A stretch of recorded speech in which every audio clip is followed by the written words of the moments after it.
J'ai dû agir rapidement lorsque j'ai vu que ma belle-mère, Hélène, se glissait dans la chambre de mon bébé pour placer un prélèvement d'Aiden dans sa bouche. Je suis sorti du lit en douce, en m'assurant que mon mari ne se réveillait pas, et je me suis précipité dans le couloir, déterminé à empêcher Hélène de dévoiler mon secret. Les cris de mon enfant Oliver m'ont réveillé au milieu de la nuit.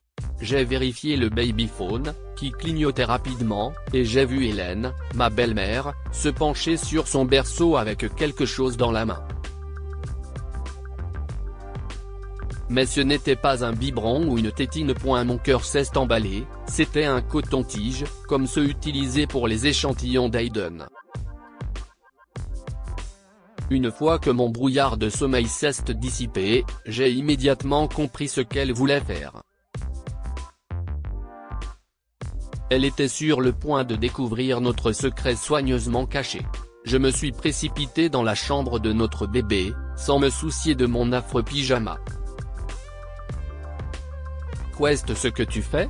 ai-je demandé en l'arrêtant. « Tu n'as pas le droit, Hélène. » Elle s'est tournée vers moi, plissant les lèvres d'avoir été prise en flagrant délit. « J'ai tous les droits, Sarah. Je suis sa grand-mère. N'est-ce pas ?» lança-t-elle, d'une voix froide. « Tu. Bien sûr que tu l'es. Mais comment oses-tu envahir notre vie privée comme ça ?» ai-je dit en bégayant, énervée et à la fois confuse. Mais Hélène a insisté sur le fait qu'elle avait le droit de connaître les origines d'Oliver pour savoir s'il méritait vraiment le nom de famille et l'héritage. Je lui ai demandé le prélèvement, en levant la main. « Donne-moi le prélèvement d'Aiden, Hélène. » Ce n'est pas ainsi qu'il faut nous rendre l'appareil. Au bout de quelques secondes, elle le lui tendit à contre-cœur. « J'ai pas dit mon dernier mot, » marmonna-t-elle entre deux lèvres serrées avant de partir. J'ai réconforté Oliver, qui tremblait d'avoir été réveillé et d'avoir entendu des gens en colère. J'étais déterminé à le protéger, mais la détermination d'Hélène pesait sur nous. Comment allais-je protéger notre famille de ce qui allait arriver ? Le soleil du matin emplissait la cuisine de sa chaleur tandis que je réfléchissais aux événements de la nuit. David est entré au bout de quelques minutes et a remarqué mon désarroi. « Et, déclara-t-il en s'asseyant à côté de moi, qu'est-ce ce qui ne va pas ? J'ai surpris ta mère dans la chambre d'Oliver hier soir. Avec un prélèvement d'Aiden, avouai-je, la frustration évidente dans ma voix. Elle se demande si Oliver fait vraiment partie de la famille. Les sourcils de David se sont froncés. Elle a fait quoi ? Sarah, nous avons traversé tant d'épreuves pour garder notre secret. Pourquoi ferait-elle ça maintenant ? Nous devons faire quelque chose, David. Si elle obtient ce test ADN, cela pourrait tout faire basculer, déclarai-je en me mordant la lèvre inférieure. Nous allons lui parler, suggéra David, la voix posée mais remplie d'inquiétude. Nous pourrons peut-être la convaincre qu'il n'y a pas lieu de s'inquiéter sans en révéler trop. Mais si elle ne nous croit pas ? Et si elle se doute déjà de la vérité ? Ai-je rétorqué, sentant ma poitrine se serrer. Soudain, Hélène fit irruption dans la cuisine, les yeux brillants de colère. « Alors, vous avez parlé de moi ?» accusa-t-elle, les yeux écarquillés et les lèvres serrées comme à l'accoutumée. David essaya de s'interposer. « Maman, ce n'est pas ce que tu crois. » Hélène l'a interrompu, son regard s'est fixé sur moi avec une froide accusation. « Je sais que tu as menti, Sarah. Et j'en ai trouvé la preuve, » déclara-t-elle en désignant d'un geste le coton-tige que j'avais laissé sur la table. Mon mari est resté ferme. Maman, Sarah n'a rien fait de mal. Tu ne peux pas débarquer ici et l'accuser sans aucune preuve. Hélène est restée inflexible. Je te le dis, David, elle n'est pas celle que tu crois. Ce garçon n'est pas ton fils, dit-elle. Ça suffit, maman, cesse-t-il emporté. Sarah est ma femme et Oliver est mon fils. Si tu ne peux pas l'accepter, alors tu n'as peut-être rien à faire ici.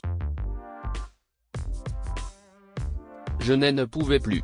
J'ai fui leur dispute pour me réfugier dans la chambre d'enfant. Si est là que mon mari m'a trouvé quelques minutes plus tard, les larmes séchant sur mes joues. Il s'est agenouillé devant moi et m'a entouré de ses bras. Je suis tellement désolé, murmura-t-il, sa voix étouffée contre mon épaule. Les accusations de ta mère.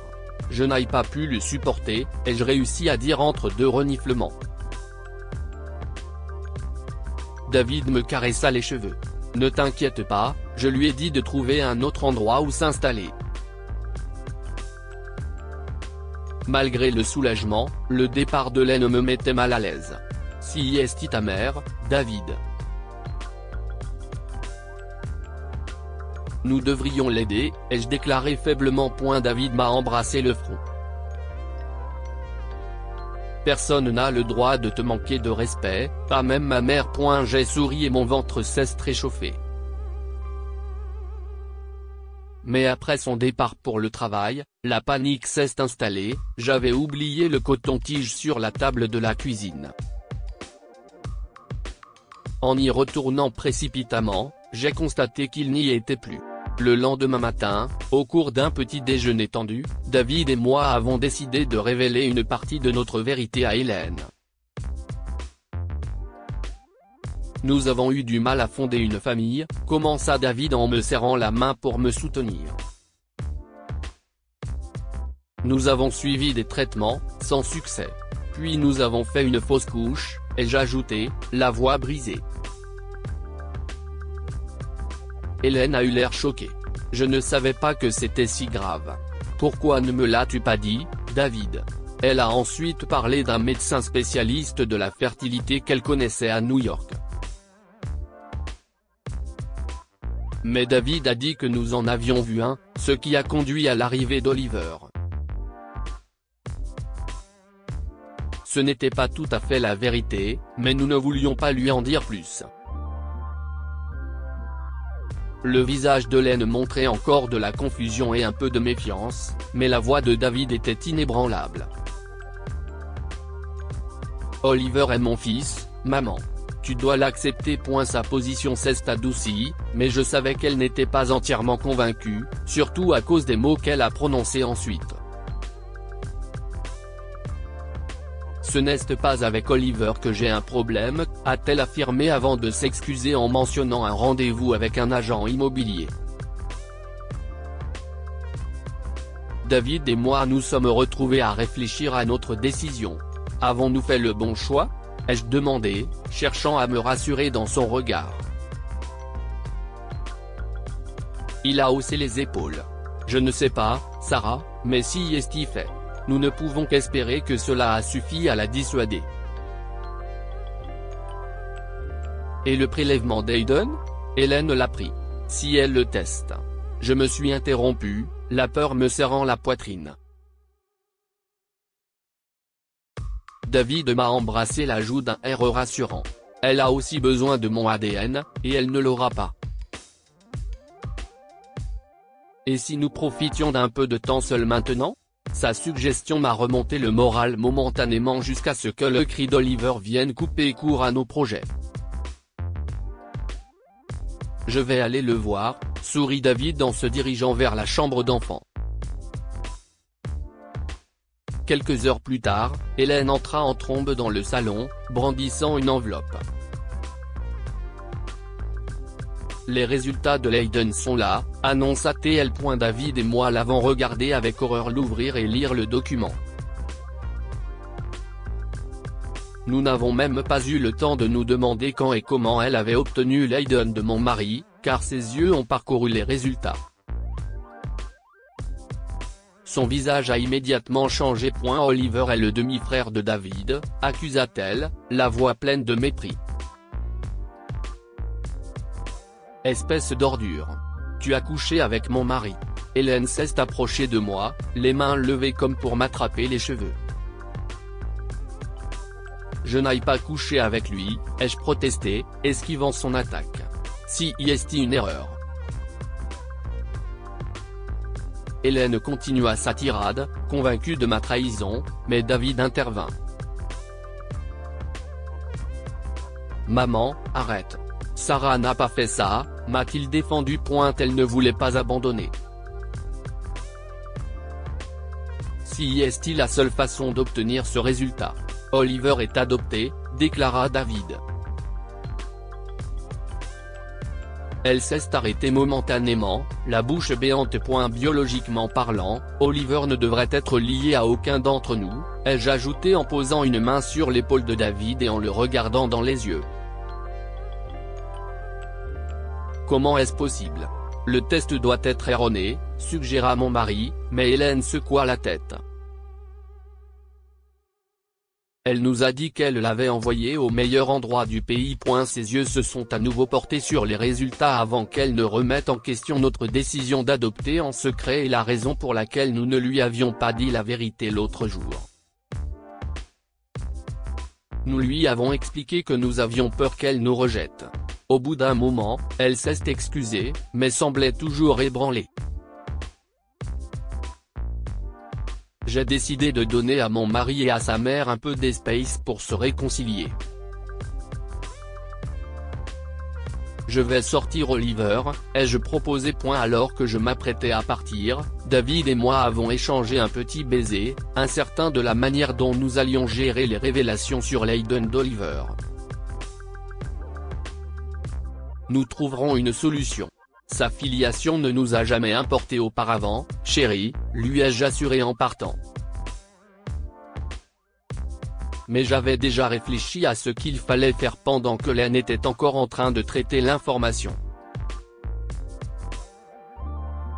Ma belle-mère avait dit l'autre jour qu'elle ne me faisait pas confiance, et les femmes n'ont pas l'habitude d'accuser une personne de cette façon.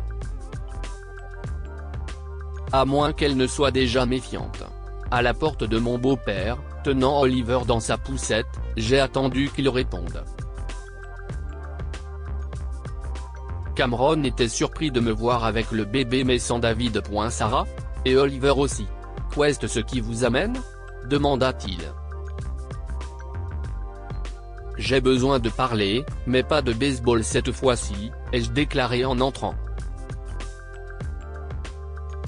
Dans son salon, j'ai tout exposé, nos luttes, l'adoption et la confrontation avec Hélène.